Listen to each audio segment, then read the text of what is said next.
لومړي کال دوهم سمستر درنو محصلینو السلام علیکم.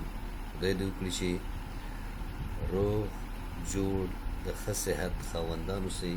نن زموږ او ستاسې د درس موضوع ده نیورومسکولر جنکشن ان سموث مسلز، یا په سموث مسل کې عصبي عضلي اتصال. عصبي عضلي اتصال په سموث مسل کې لکه سکلیټل مسل په څیر نه دی،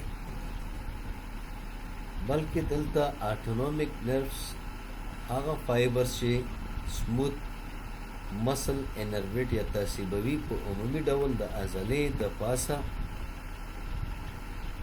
د یو شیټ د پاسه په منتشر ډول سره دغسې په مختلفو څانګو ویشل کېږي. د دغه عصبي الیافو څانګې مستقیما عضلي لیف سره یا عضلي حجرې سره وصل نه دي، بلکې د هغه پر ځای ځانګړې نښتنې یا اتصالات جوړوي چې دې ته ډیفیوز جنکشنز وایي.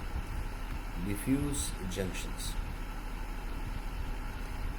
د عصبي نهایت څخه ترانسمیټر مواد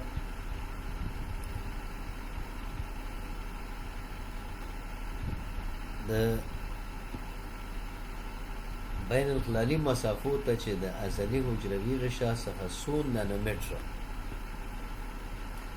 لرې واقع دی افرازیږي او بیا د هغه ځای څخه عضلي حجرې ته ډیفیوژن کوي.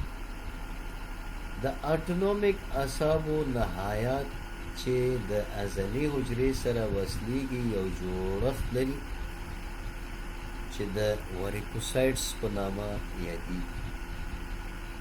دغه جوړښت کې ځینې الیافو کې اسیټایل کولین او په ځینې نورو کې نار اپینفرین ذخیره کیږي.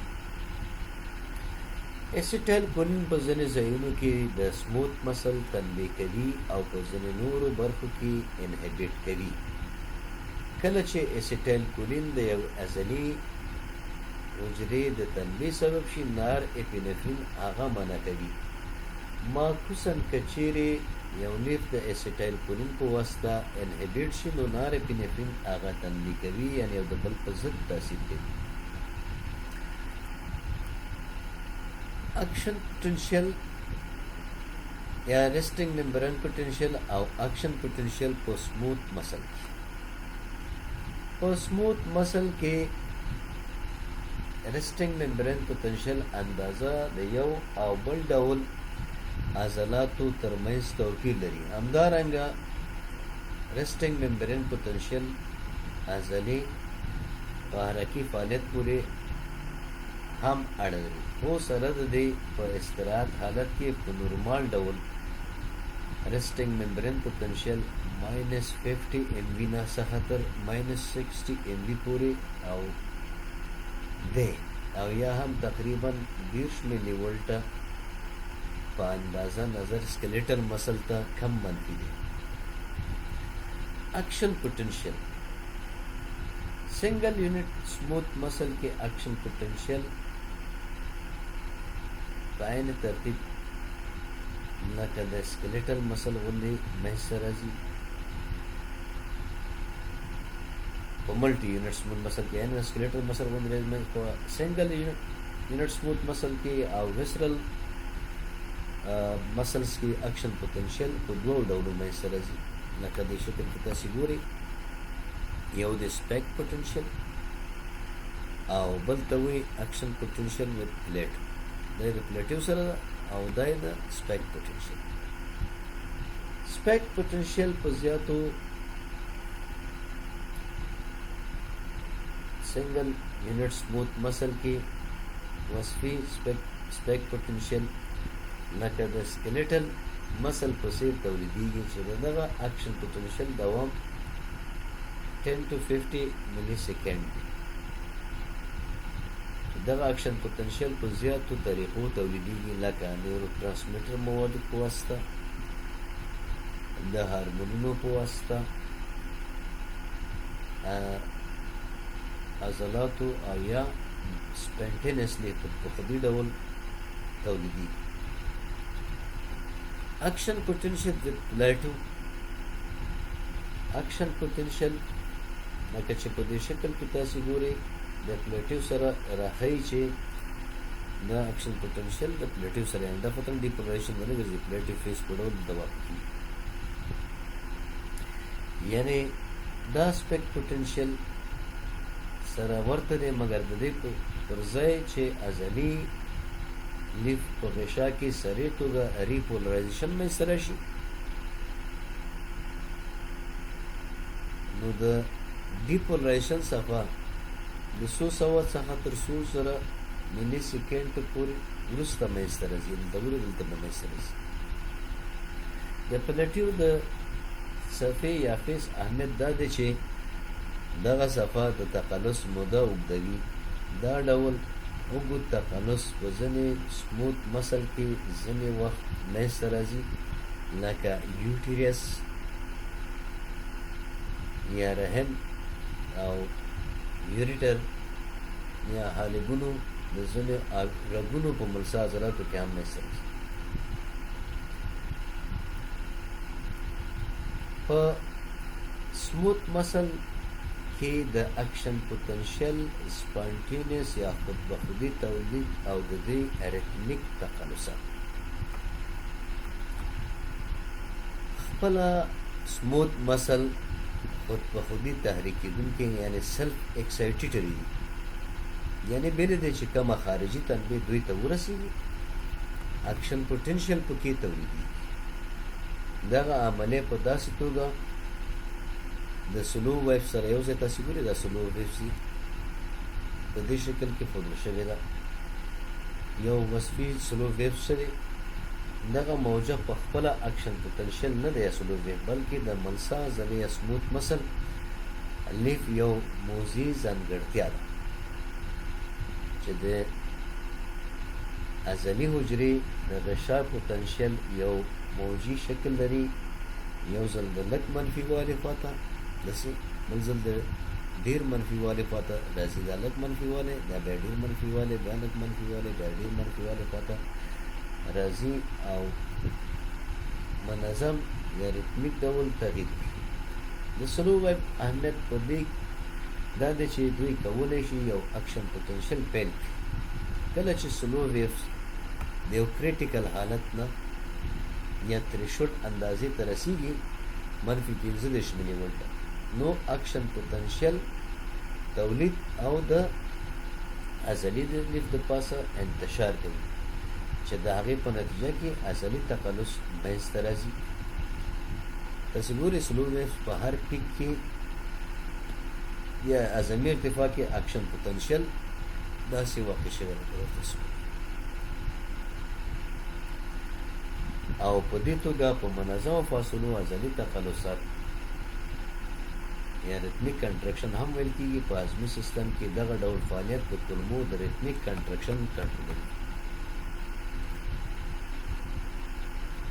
په سموت مسل کې د تقلص میکانیزم دا د تقلص میکانیزم شیما ده لکه د اسکلیټي عضلاتو په څېر په سموت مسل کې هم تقلص د داخل حجروي کلسیم د زیاتوالي له کبله منځته راځي.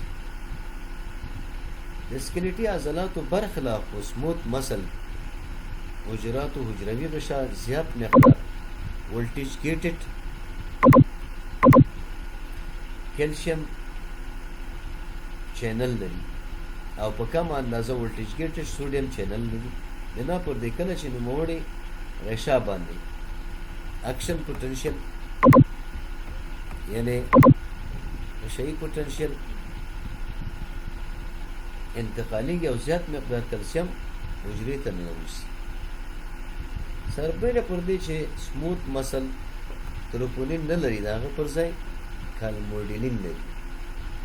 دغه پروټین د تروپونین په څېر څلور د کلسیم آیونونو سره دغسې یوځای کېږي او بیا کالموډینین په دې ډول سره عضلي تقلص منځته راوړي. کالموډینین او ورسره یوځای شوی کلسیم